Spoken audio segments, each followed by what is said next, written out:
Mes parents ne m'ont pas invité, moi et mes enfants, à Noël. Maman a dit, ta sœur amène son petit ami pour rencontrer la famille. Elle ne veut pas de tes enfants ici. Il gâcherait l'image parfaite. Je comprends, ai-je dit, et j'ai raccroché. Le lendemain, ils se sont présentés à ma porte, furieux. Et à l'instant où ils m'ont vu, la petite amie de mon frère a dit, l'appel téléphonique a eu lieu le 15 décembre, 3 jours après que j'ai envoyé un texto à ma mère pour lui demander à quelle heure nous devions arriver pour le dîner de Noël. Je m'appelle Vivien, et ce jour-là, quand mon téléphone a sonné, je n'avais aucune idée que tout était sur le point de changer. Ma chérie, à propos de Noël, commença maman, sa voix portant ce ton particulier qu'elle utilisait pour annoncer des nouvelles qu'elle savait qu'elles allaient me contrarier. Il y a eu un changement de programme. J'ai calé le téléphone entre mon épaule et mon oreille, tout en pliant du linge dans mon salon. Par l'entrebâillement de la porte, je pouvais voir ma fille, Emma, jouant avec son jeune frère, Lucas, en train de construire une tour élaborée avec des blocs. Ils riaient, totalement inconscients que leur monde était sur le point de basculer. Quel genre de changement ?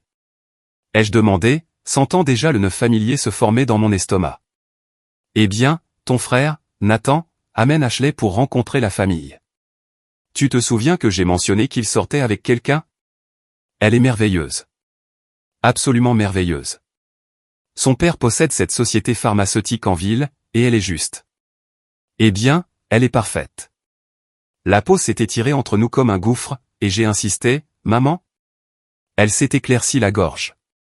Ashley est très à cheval sur les premières impressions. Les réunions de famille sont importantes pour elle, et Nathan veut vraiment que ça se passe bien. Il pense à la demander en mariage bientôt, et nous voulons que tout soit parfait. Ma main s'est immobilisée sur la petite chemise que j'étais en train de plier. Maman, qu'est-ce que tu essaies de dire ? Ta sœur pense qu'il vaudrait mieux que toi et les enfants ne participiez pas à ce Noël. Les enfants peuvent être un peu énergiques. Emma, avec ses questions sur tout, et Lucas a encore ses crises de colère parfois. Ashley n'est pas habituée aux enfants, et ta sœur pense qu'il pourrait gâcher l'image parfaite que nous essayons de présenter. J'ai ri, littéralement. Le son est sorti, sec et amer. Ma sœur, Madison, n'habite même pas dans le même état. Depuis quand est-elle devenue la porte-parole de cette famille ? Ne prends pas ce ton avec moi. Madison se soucie du bonheur de Nathan. Nous tous. Ashley vient d'un milieu très raffiné et vit en ville. Nous devons montrer que notre famille est tout aussi sophistiquée. Tu sais à quel point les enfants peuvent être imprévisibles. Ils ont 6 et 4 ans, maman. Ils ne sont pas imprévisibles. Ce sont des enfants normaux. Exactement. Et cela doit être une affaire d'adultes. Tu comprends, sûrement. Ce n'est qu'un Noël. Tu peux le célébrer avec eux de ton côté. Rends-le spécial, juste vous trois. Quelque chose de froid s'est installé dans ma poitrine, remplaçant la blessure initiale. J'ai de nouveau regardé Emma et Lucas, construisant toujours leur tour, toujours innocents de la cruauté discutée à voix basse. Je comprends, ai-je dit doucement. Merci de me l'avoir fait savoir. Tu es très mature à ce sujet. Je savais que tu comprendrais. Peut-être que nous pourrons faire quelque chose de séparé avec toi et les enfants la semaine prochaine. J'ai raccroché. Emma a levé les yeux de ses blocs. C'était qui, maman ? Juste mamie, ai-je dit, forçant un sourire qui semblait pouvoir me fendre le visage. Tout va bien, ma chérie. Mais tout n'allait pas bien. J'ai passé cette soirée, après que les enfants soient au lit, à regarder de vieux albums photos. Des photos des Noëls de famille passés, quand j'étais l'enfant modèle, avant que mon divorce d'avec Tyler, il y a 3 ans, ne brise l'image immaculée que mes parents avaient cultivée. À l'époque où j'avais un mariage réussi, une belle maison, et 2 adorables enfants qui ne gênaient l'ascension sociale de personne. Après que Tyler m'ait quitté pour son hygiéniste dentaire, tout a changé. Mes parents avaient été compréhensifs au début, mais leur patience s'est érodée à mesure que les mois devenaient des années, et que je luttais pour me reconstruire. J'ai emménagé dans cette modeste maison de location, j'ai pris un poste d'assistante administrative dans un cabinet d'avocats, et j'ai appris à étirer chaque euro. Mes enfants, autrefois les pièces maîtresses des réunions de famille, sont devenus des fardeaux, trop bruyants, trop désordonnés, et bien trop la preuve que leurs filles n'avaient pas maintenu la vie parfaite qu'ils avaient imaginée. Madison, ma sœur cadette, était restée célibataire et s'était concentrée sur sa carrière à New York. Elle venait nous voir 2 fois par an, séjournant toujours à l'hôtel, maintenant toujours une distance prudente avec le chaos de ma vie quotidienne. Et Nathan, le Benjamin de la famille à 26 ans, vivait toujours à la maison tout en travaillant au cabinet comptable de papa, l'éternel enfant prodige qui ne pouvait rien faire de mal.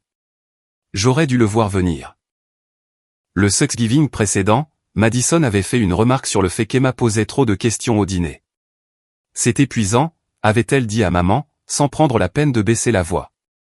Ne peut-elle pas simplement manger en silence comme un enfant normal? Emma avait posé des questions sur la sauce aux canneberges, et si les canneberges poussaient sur des arbres ou des buissons. Elle était curieuse et brillante, et ma sœur trouvait cela ennuyeux. Le lendemain matin, je me suis réveillé avec une clarté que je n'avais pas ressentie depuis des mois. J'ai préparé les enfants pour l'école, je les ai déposés, et je suis allé au travail avec un plan qui se formait dans mon esprit. Tu as l'air différente aujourd'hui, a dit mon patron, Robert Kingsley, quand je lui ai apporté son café du matin. Quelque chose s'est passé. Robert était l'associé principal de Kingsley Marchand Associates, et je travaillais comme son assistante personnelle depuis 2 ans. Il était vif, juste, et était devenu une sorte de mentor pour moi. Ma famille m'a désinvité de Noël, ai-je dit, me surprenant par mon honnêteté.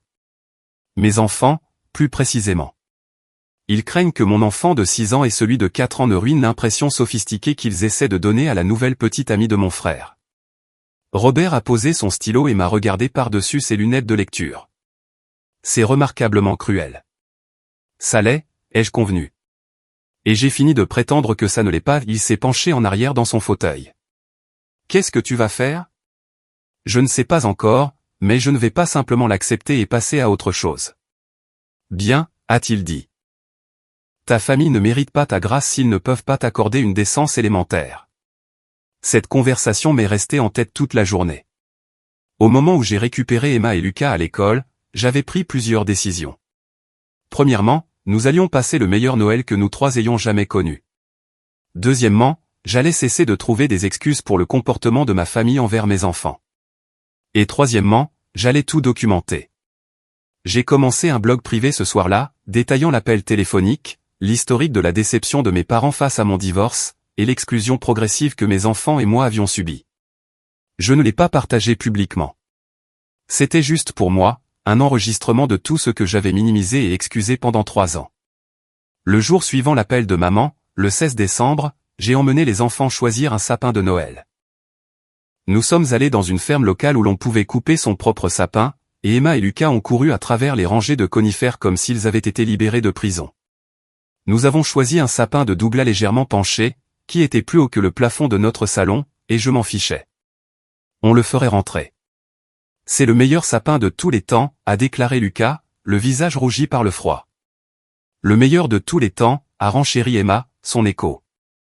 Nous étions en train de le charger sur ma voiture quand mon téléphone a vibré. Madison, qu'est-ce que tu as bien pu dire à maman, a exigé ma sœur sans préambule. Bonjour à toi aussi. Ne joue pas à ça. Elle m'a appelé en pleurant, disant que tu avais été froide et méprisante quand elle a essayé de t'expliquer pour Noël. Nathan est furieux. As-tu la moindre idée de l'importance que cela a pour lui? J'ai attaché le sapin avec des tendeurs, le téléphone de nouveau coincé contre mon épaule. J'ai dit que je comprenais. C'est ce qu'elle voulait entendre, n'est-ce pas? Tonton était apparemment horrible, et tu lui as raccroché au nez. Qu'est-ce qui ne va pas chez toi? Qu'est-ce qui ne va pas chez moi, ai-je répété lentement. Madison, elle a désinvité mes enfants de Noël parce qu'ils pourraient gêner ton désir d'impressionner une femme avec qui Nathan sort. Ashley n'est pas n'importe quelle femme. Elle est importante. Et oui, parfois nous devons faire des sacrifices pour la famille. Je fais partie de la famille, ai-je dit. Emma et Lucas font partie de la famille. Tu sais ce que je veux dire. Ne sois pas délibérément obtuse. C'est plus important que tes sentiments blessés. L'avenir de Nathan est en jeu. Alors je suis sûr qu'il passera un Noël merveilleux sans nous. J'ai raccroché. Emma me regardait depuis le siège arrière avec ses yeux trop observateurs. C'était tante Madison? Oui, chérie. Elle avait l'air en colère. Elle s'en remettra. Mais Madison ne s'en est pas remise, et le reste de ma famille non plus. Au cours des jours suivants, j'ai reçu un déluge de SMS et d'appels. Le 18 décembre, papa m'a fait la leçon sur la loyauté familiale. Maman a envoyé de longs messages sur à quel point elle était blessée par mon attitude. Les 19 et 20 décembre, Nathan m'a traité d'égoïste et de jalouse parce qu'il avait trouvé quelqu'un de merveilleux alors que j'étais encore seul. Le 21 décembre, chaque message que je recevais était soigneusement documenté sur mon blog. Au lieu de cela, je me suis concentré sur mes enfants. Nous avons décoré notre arbre trop grand, fait des maisons en pain d'épices, et regardé tous les films de Noël que nous pouvions trouver. Je les ai emmenés patiner sur glace, chose que nous n'avions jamais faite auparavant parce que Tyler avait toujours dit que c'était trop cher. Emma est tombée environ 600 fois et s'est relevée en riant à chaque fois. Lucas s'est accroché au mur pendant 45 minutes avant de finalement glisser sur un mètre tout seul, en poussant un cri de joie. J'ai réussi, maman. Tu as vu? J'ai vu, mon bébé. Tu as été incroyable. La surveillante de la patinoire, une étudiante aux yeux bienveillants, s'est approchée de nous. Vos enfants sont adorables. C'est la première fois que nous patinons tous les trois, ai-je admis. Je suis probablement pire qu'eux. Elle a ri. Vous vous débrouillez très bien. Les séances de patinage en famille sont ma partie préférée de ce travail. On peut voir quand les gens créent de vrais souvenirs, vous savez, pas seulement quand ils font les choses par habitude. Ces mots me sont restés en tête alors que nous terminions notre séance. Mes parents nous avaient emmenés dans des stations de ski chères quand j'étais jeune, à des événements de country club, à des fêtes sur des yachts, mais je ne me souvenais pas d'une seule fois où nous avions fait quelque chose juste pour le plaisir, avec le désordre et l'imperfection inclus. Cette semaine-là, j'ai commencé à documenter nos aventures sur un compte Instagram privé, juste pour nous. Des photos de la maison en pain d'épices de travers d'Emma, Lucas couvert de glaçage, une vidéo de chantant faux des chants de Noël, leurs œuvres d'art fièrement exposées sur notre réfrigérateur, même si le papier était froissé et que les paillettes s'étaient répandues partout. Tyler a envoyé un texto superficiel le 20 décembre, « Les enfants peuvent passer le nouvel an avec moi et Stéphanie si tu veux une pause. » Sans demander de nouvelles de Noël, sans reconnaître qu'il les avait à peine vus depuis octobre, juste en proposant de les prendre quand cela l'arrangeait. Je n'ai pas répondu à celui-là non plus. Le 22 décembre, Emma est rentrée de l'école avec un projet qu'elle avait fait en cours d'art, un arbre généalogique, littéralement dessiné comme un arbre avec des branches. Sur chaque branche, elle avait écrit des noms et dessiné de petits portraits. Il y avait moi au niveau du tronc, puis elle et Lucas sur les branches principales. Mais sur les plus petites branches et les feuilles, il y avait des noms que je n'ai pas immédiatement reconnus. Qui est mademoiselle Patricia, ai-je demandé, en montrant une feuille. Ma maîtresse. Elle m'aide toujours avec mes questions de science. Et monsieur Chen? Le bibliothécaire. Il commande des livres spécialement pour moi quand je lui demande. Emma a suivi une autre branche avec son doigt. Ça, c'est Sophie de ma classe. Et voici sa maman, Madame Rivera, qui apporte toujours les bons goûters pour les fêtes d'anniversaire. Et ça, c'est toi, moi et Lucas, évidemment. Et voici mamie Hélène et papy Marcus. Les noms de mes parents étaient là, mais ils étaient sur la plus petite branche, loin du tronc, à peine connectés au reste de l'arbre.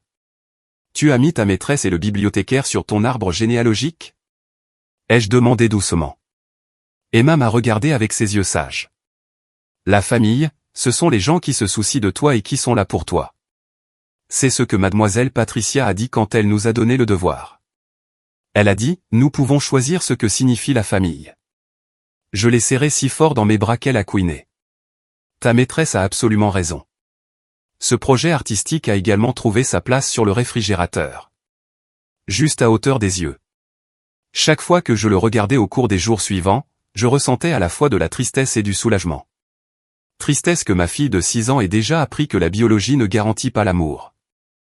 Soulagement qu'elle comprenne que sa valeur n'était pas déterminée par des gens qui ne pouvaient pas l'avoir. Le barrage de messages de ma famille s'est intensifié à l'approche de Noël. Nathan a envoyé un mémo vocal tard le 22 décembre, son ton à la fois en colère et désespéré. Ashley n'arrête pas de poser des questions sur pourquoi tu ne viens pas à Noël. J'ai essayé d'expliquer, mais elle ne comprend pas. Peux-tu s'il te plaît l'appeler et arranger les choses? Dis-lui que ce n'est pas aussi grave que ça en a l'air. Je t'en supplie. Cette relation signifie tout pour moi. Je l'ai supprimée sans l'écouter jusqu'au bout. Papa a essayé une approche différente tôt le 23 décembre, en envoyant un email formel qui ressemblait à une négociation commerciale. il décrivait les conditions dans lesquelles je pouvais assister à Noël, arriver à 14 heures après le brunch formel, rester exactement 2 heures, garder les enfants occupés et silencieux, et partir avant le cocktail du soir. Il a terminé par « C'est un compromis généreux compte tenu de votre attitude récente ». J'ai fixé cet email pendant un long moment. Un compromis généreux, comme si la présence de mes enfants dans la maison de leurs grands-parents nécessitait une négociation et des limites de temps strictes, comme si on nous accordait un privilège plutôt qu'une inclusion familiale de base. Je n'ai pas supprimé celui-là. Je l'ai transféré sur mon blog privé, l'ajoutant à la documentation que je tenais. Un jour, quand Emma et Lucas seraient assez grands pour demander pourquoi nous ne voyions pas leurs grands-parents, je voulais avoir un dossier clair non pas pour les empoisonner contre qui que ce soit, mais pour leur montrer la vérité. J'avais essayé. J'avais voulu qu'ils fassent partie d'une plus grande famille, mais je n'accepterai pas des miettes et un amour conditionnel en leur nom. Après cet email, j'ai cessé de recevoir des messages. Le silence à partir du 23 décembre était à la fois paisible et menaçant. Le matin du réveillon de Noël, ma voisine, Madame Patterson, a frappé à notre porte avec une assiette de biscuits fait maison. Elle avait 73 ans, vivait seule depuis la mort de son mari, et était devenue une grand-mère non officielle pour la moitié des enfants de notre rue. J'ai entendu dire que vous restiez à la maison pour Noël, a-t-elle dit. Aimeriez-vous venir dîner chez moi ce soir, tous les trois? Rien de sophistiqué, juste du jambon, des pommes de terre et beaucoup trop de dessert. Nous ne voudrions pas nous imposer, ai-je commencé. Absurdité. Je cuisine de toute façon, et j'adorerais avoir de la compagnie. En plus, j'ai des cadeaux pour les petits si cela ne vous dérange pas. Emma et Lucas hochaient déjà la tête avec enthousiasme derrière moi. Nous adorerions, ai-je dit, et je le pensais. Ce soir-là, nous nous sommes assis autour de la table de salle à manger de Madame Patterson, qui était en effet couverte de trop de desserts, et elle a raconté des histoires de ses Noëls d'enfance dans les années 1950. Emma et Lucas écoutaient avec une attention captivée, posant des questions, riant au passage drôle. Madame Patterson leur avait offert des livres soigneusement choisis en fonction de leurs intérêts, une collection d'expériences scientifiques pour Emma, une anthologie de super-héros pour Lucas. Vous n'auriez pas dû faire ça, lui ai-je dit alors qu'elle me versait du thé. Je sais, a-t-elle dit simplement, mais je voulais le faire.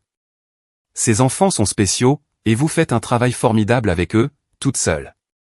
J'ai dû retenir mes larmes. Quand était-ce la dernière fois que quelqu'un de ma famille m'avait dit quelque chose de ce genre?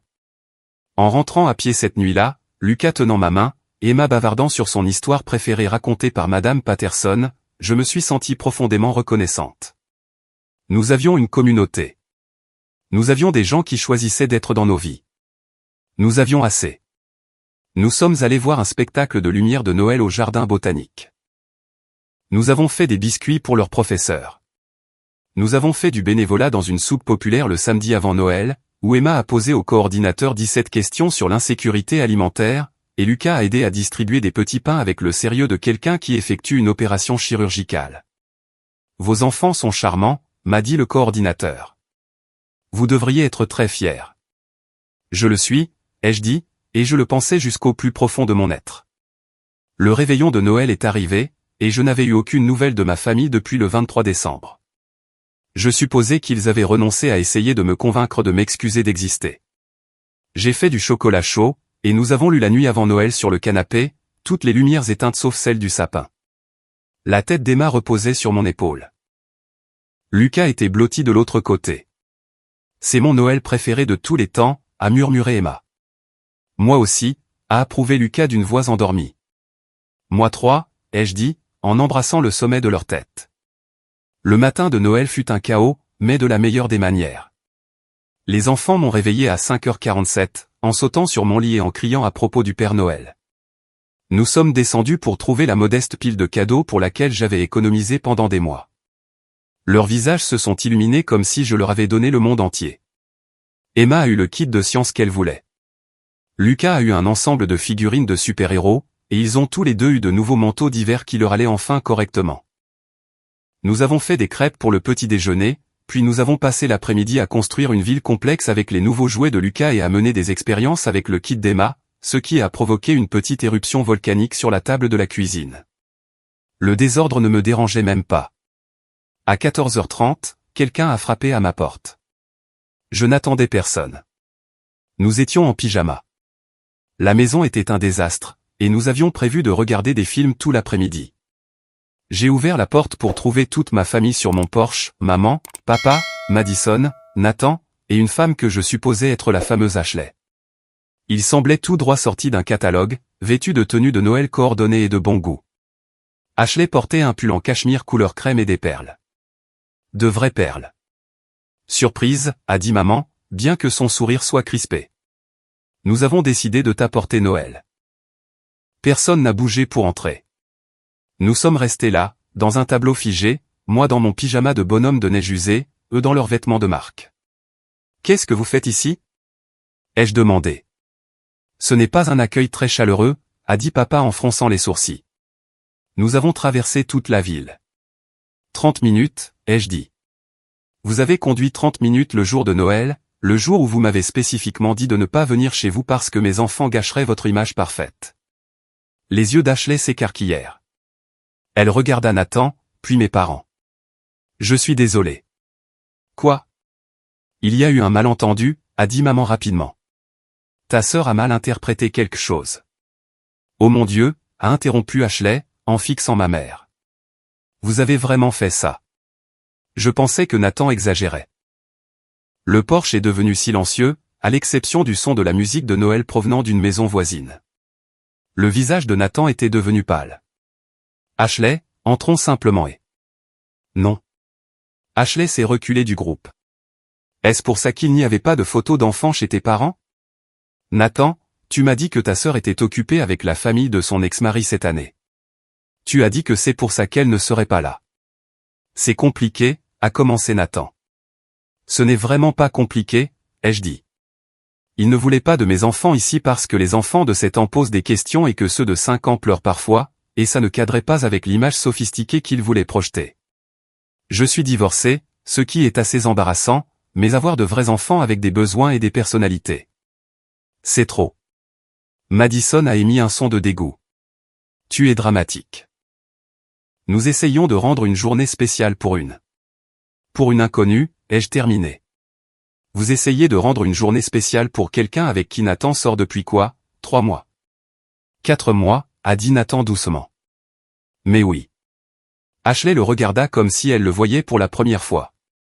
Tu as choisi d'exclure ta sœur et ses enfants de Noël pour moi, sans même me demander ce que j'en pensais. Tu as dit que tu voulais faire bonne impression.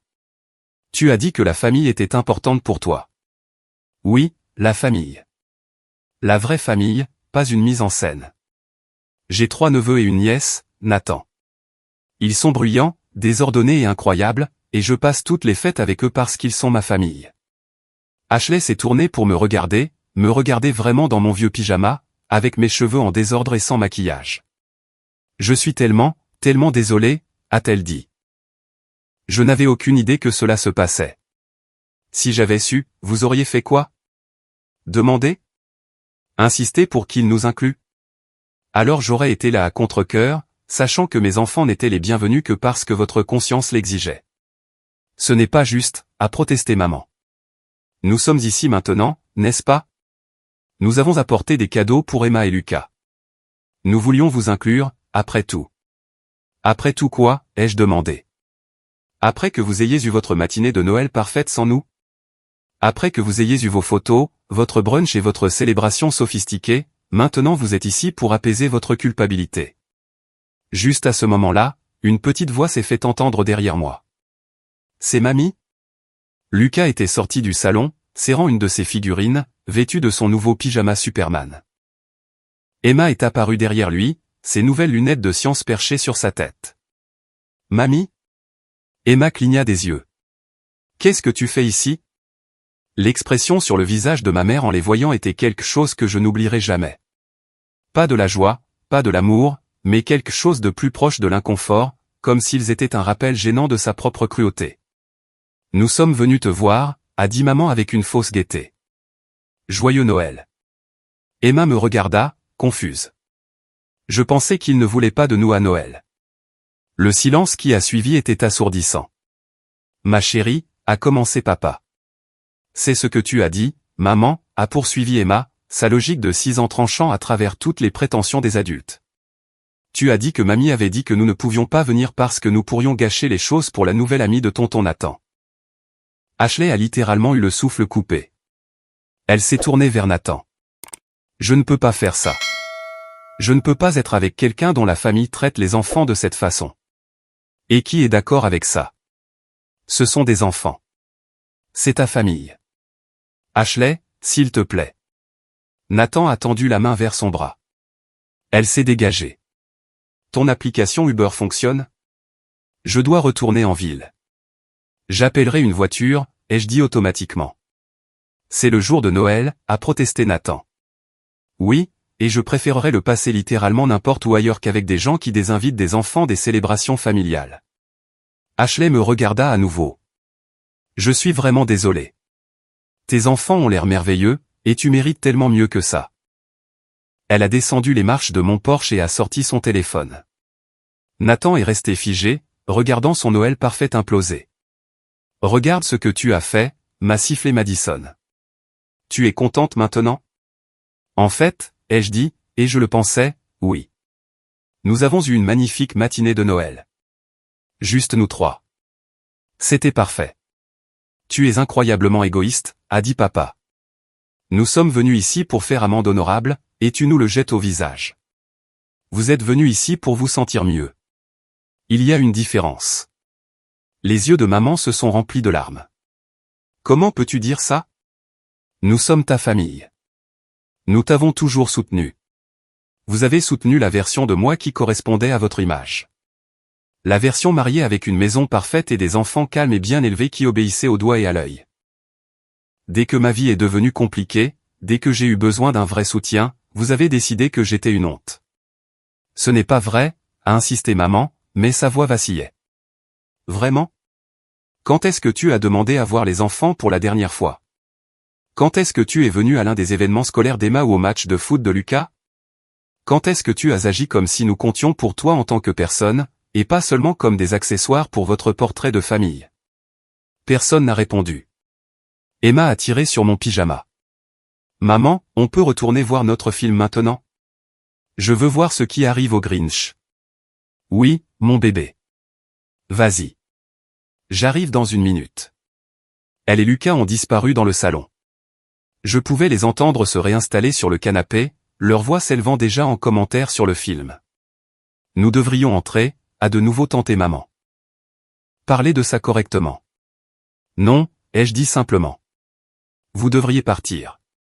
Vous avez fait votre choix sur qui était important pour vous, et ce n'était pas nous. J'ai fait mon choix aussi. On arrête de faire semblant. Tu nous exclus de ta vie, a demandé Madison, incrédule. Pour ça? Pour des années de ça. Pour 1000 petites cruautés que j'ai excusées parce que vous êtes ma famille. Pour avoir appris à mes enfants qu'ils ne sont pas assez bien, pas assez calmes, pas assez pratiques. Ils méritent mieux. Je mérite mieux. Maman a tendu la main vers mon bras, mais je me suis reculé. Tu te souviens de Pâques dernier, lui ai-je demandé. Quand Lucas a renversé du jus de raisin sur ton tapis blanc, tu lui as dit qu'il était maladroit et négligent. Il avait 3 ans, maman. 3. Il a pleuré pendant 1 heure après parce qu'il pensait que tu le détestais. Ce n'est pas juste, a-t-elle dit faiblement. J'étais juste contrarié pour le tapis. Ou pour le 5e anniversaire d'Emma, quand elle voulait te montrer sa collection de pierres. Tu lui as dit que c'était salé de la Ranger. Elle avait passé des semaines à collectionner ces pierres, à apprendre la géologie, si fière d'elle. Tu l'as renvoyée en 5 secondes. Tu te souviens mal des choses, est intervenu papa. Vraiment? Et Thanksgiving il y a 2 ans, quand vous nous avez mis à la table des enfants? Même si Emma et Lucas étaient les seuls enfants présents, vous nous avez mis dans la cuisine avec la table pliante pendant que tout le monde mangeait dans la salle à manger. Madison était à la table principale. Nathan était à la table principale. Mais moi et mes enfants, nous n'étions pas assez bien. Le silence s'est étiré. Aucun d'eux ne pouvait le nier, car tout était vrai. Ce sont de petites choses, a finalement dit Madison. Tu gardes rancune pour des moments insignifiants. Ils ne sont pas insignifiants pour un enfant, ai-je dit doucement.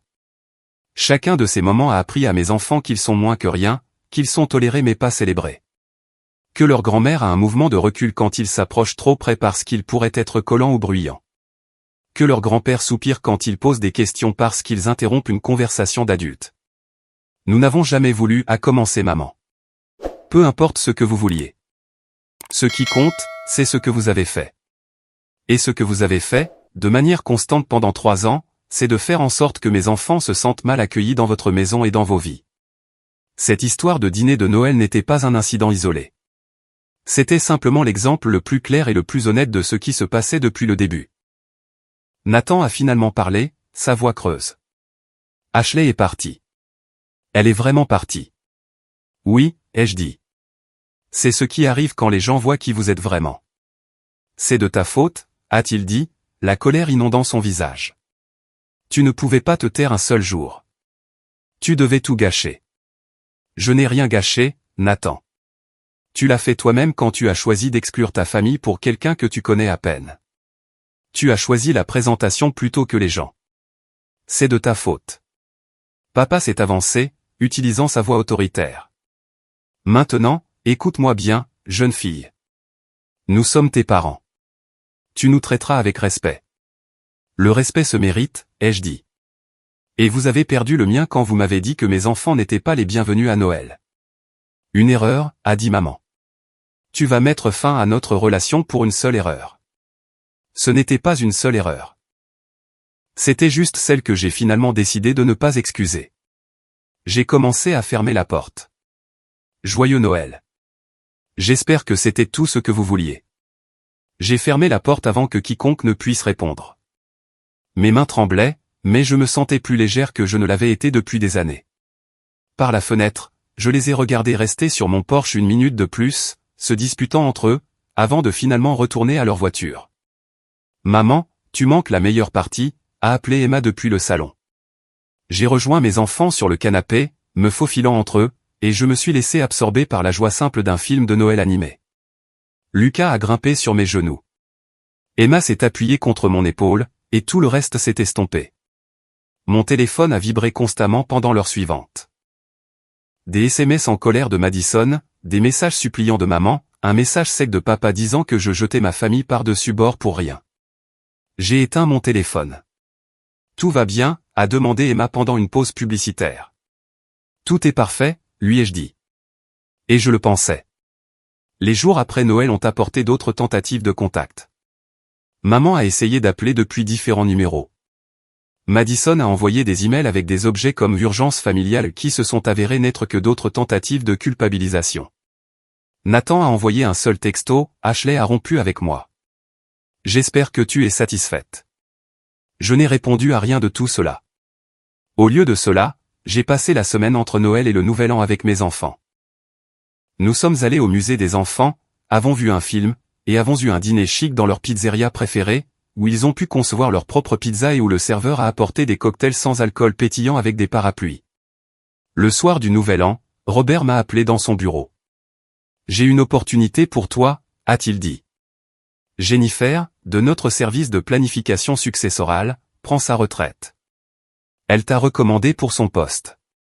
Cela signifierait un travail de parajuriste, de meilleurs horaires et une augmentation de salaire significative. Je l'ai regardée, stupéfaite. Je n'ai pas de diplôme en études parajuridiques. Nous financerions ton programme de certification. Tu es intelligente, organisée, et tu te soucies du travail. C'est ce qui compte. Il a fait une pause. Tu mérites que de bonnes choses t'arrivent. Arrête d'être surprise quand c'est le cas. J'ai accepté sur le champ. Ce soir-là, alors que les enfants et moi regardions la boule tomber à la télévision, Emma a demandé, est-ce qu'on va revoir mamie et papy? J'attendais cette question. Est-ce que tu veux? Ai-je demandé. Elle y a réfléchi sérieusement, son petit visage plissé par la concentration. Ils te rendent triste. Ils me donnent l'impression d'avoir fait quelque chose de mal, mais je ne sais pas quoi. Tu n'as rien fait de mal, ma chérie. Parfois, les adultes font de mauvais choix, et ces choix blessent les gens. Comme quand papa est parti, a-t-elle dit doucement. Mon cœur s'est un peu fissuré. Oui, comme ça. Lucas, que je pensais endormi contre moi, a bougé. Je n'aime pas quand les gens te rendent triste, maman. Je ne suis plus triste, leur ai-je dit à tous les deux. En fait, je suis heureuse. Nous avons tout ce dont nous avons besoin ici même. L'un l'autre, a dit Emma sagement. L'un l'autre, ai-je convenu. La nouvelle année a apporté des changements. J'ai commencé mes cours de certification de parajuriste en ligne, étudiant après que les enfants soient au lit. Mon nouveau poste au cabinet m'a apporté des responsabilités qui m'ont mis au défi d'une manière que j'avais oublié avoir besoin. J'étais doué pour ce travail, et les gens l'ont remarqué. Mes parents ont essayé de me contacter encore quelques fois, mais leur message portait toujours le même sous-entendu, « Excuse-toi. Fais la paix. Reviens. » Jamais, nous avons eu tort. Nous sommes désolés. Nous comprenons pourquoi tu es blessé. Toujours le fardeau de la réparation reposant sur moi, celle qui avait été lésée. En février, Madison s'est présentée à mon bureau sans prévenir. L'assistante de Robert a essayé de l'arrêter, mais ma sœur est passée outre et est entrée dans le petit bureau que j'occupais désormais. « Tu ne peux pas m'éviter éternellement, » a-t-elle dit. « Je ne t'évite pas. Je refuse simplement d'interagir avec toi. Il y a une différence.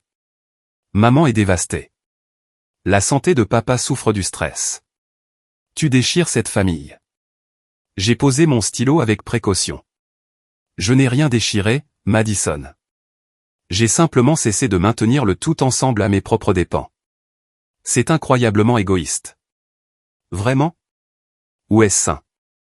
Je me suis penché en arrière dans ma chaise. Dis-moi, est-ce que quelqu'un dans notre famille s'est déjà excusé pour la façon dont ils nous ont traités, moi et mes enfants? Elle a hésité. Maman a dit qu'elle était désolée que tu aies mal pris les choses. Ce n'est pas une excuse. C'est rejeter la faute sur moi. Madison a croisé les bras. Qu'est-ce que tu veux? Une scène dramatique où tout le monde admet avoir eu tort? Je ne veux rien, ai-je dit honnêtement. C'est ce que tu ne comprends pas. Je ne veux pas de vos excuses, ni de votre culpabilité, ni de vos tentatives de réparer ça. Je veux vivre ma vie avec des gens qui me valorisent, moi et mes enfants. Vous m'avez montré à plusieurs reprises que ce n'est pas votre cas. Alors, j'ai fini. La famille ne fonctionne pas comme ça. On ne s'en va pas comme ça. Regarde-moi faire. Madison est partie, et je suis retourné à mon travail. Ce soir-là, j'ai emmené Emma et Lucas au parc, même s'il faisait froid. Nous avons nourri les canards, joué sur les balançoires, et Lucas a découvert qu'il pouvait faire les barres de suspension si Emma le surveillait. J'y arrive, a-t-il crié, le visage rouge d'effort et de joie. Maman, regarde. Je te vois, mon bébé. Tu es si fort. Emma s'entraînait à faire des roues sur l'herbe, n'y arrivant pas tout à fait, mais riant de ses tentatives. Une femme assise sur un banc voisin nous a souri. Vos enfants sont merveilleux, a-t-elle dit. On voit qu'ils sont heureux. Ils le sont, ai-je dit. Nous le sommes tous. Et c'était vrai. Sans le poids constant de la déception de ma famille, sans l'anxiété de ne jamais être assez, je sentais que je pouvais enfin respirer pleinement pour la première fois depuis des années. Mes enfants s'épanouissaient en l'absence de critiques subtiles et de comportements parfaits forcés. Emma posait encore plus de questions, sa curiosité n'étant plus quelque chose à réprimer. L'énergie de Lucas, autrefois qualifié de trop, est devenue simplement une partie de qui il était, enthousiaste, joyeux, sans retenue. Le printemps est arrivé, et avec lui le 7e anniversaire d'Emma. Je lui ai organisé une fête à la maison avec 10 de ses amis de l'école. Ils ont joué à des jeux, fait du slim, et ont détruit mon salon.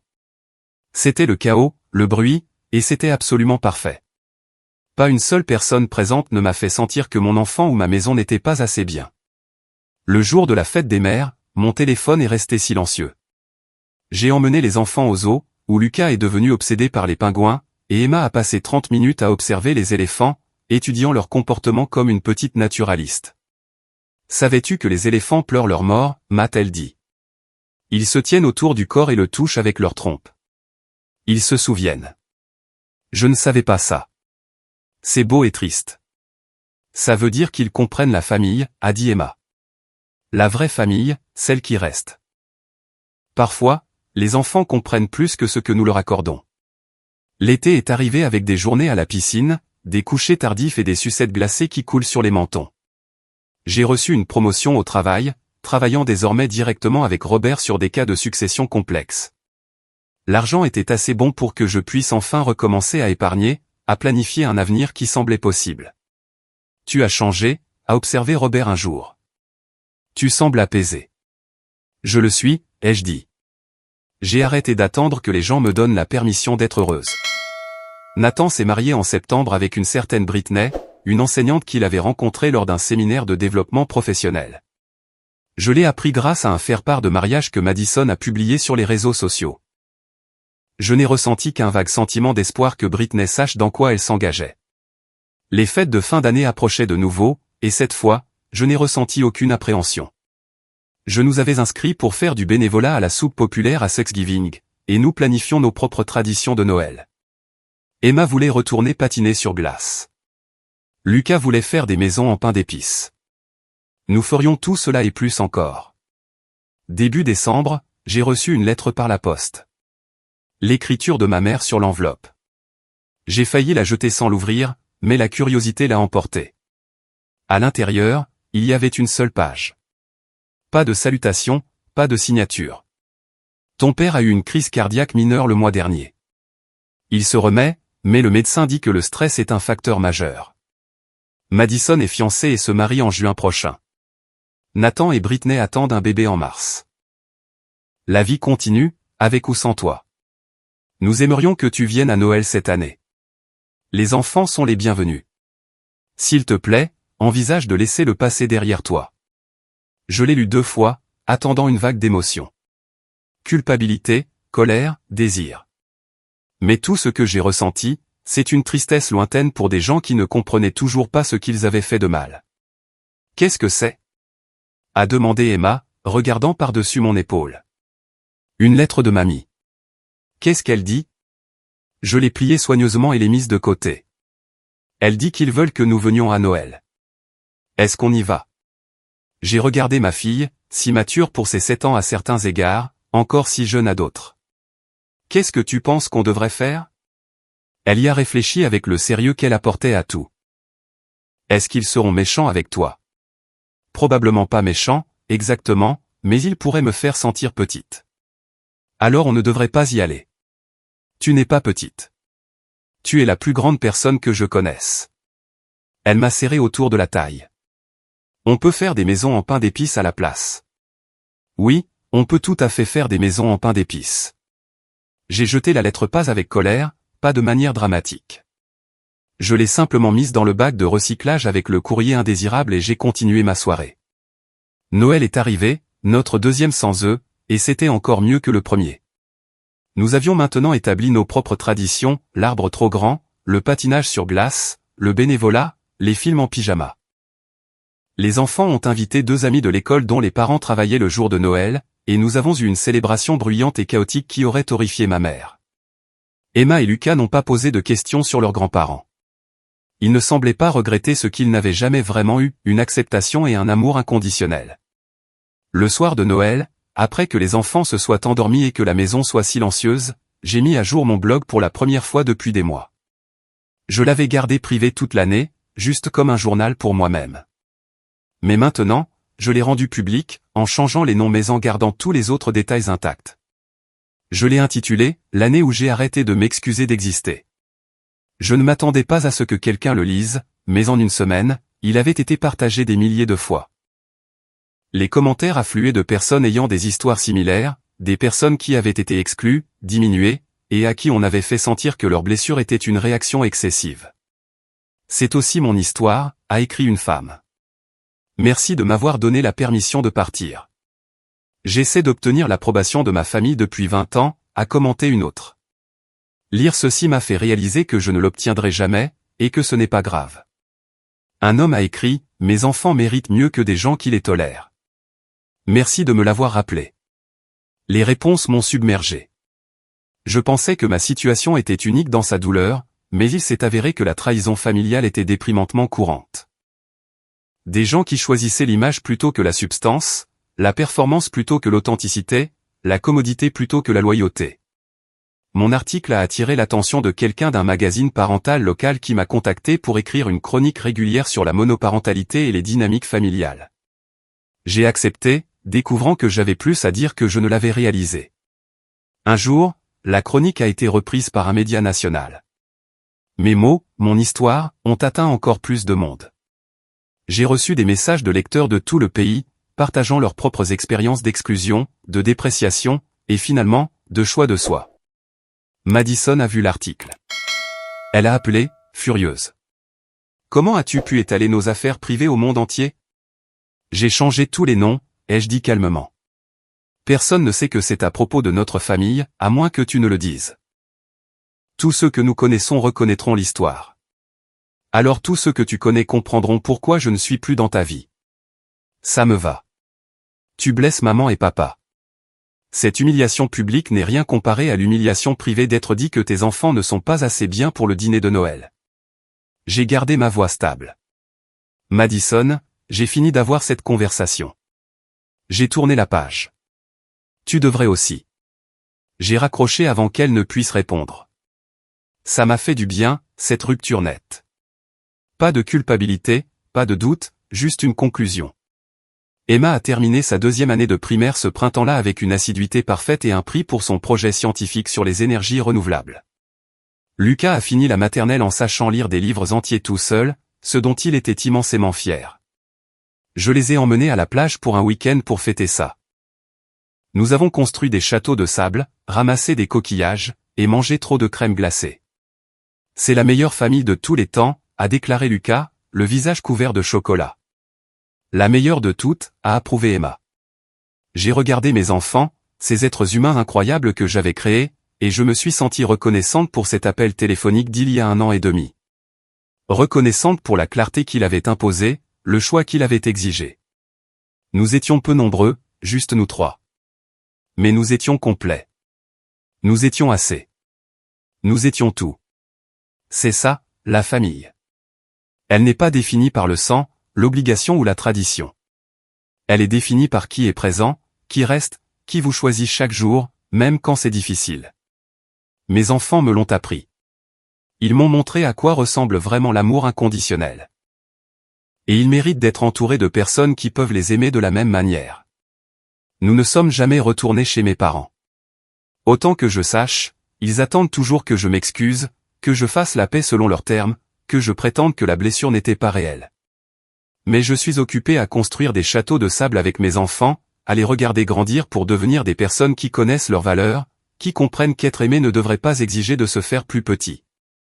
C'est ma vengeance, si vous voulez l'appeler ainsi. Pas de colère, pas d'amertume, pas de confrontation dramatique. Juste bien vivre, élever des enfants gentils, et refuser d'accepter moins que ce que nous méritons. Parfois, la meilleure réponse à la cruauté n'est pas la vengeance. C'est simplement de construire une vie meilleure et d'y être heureux.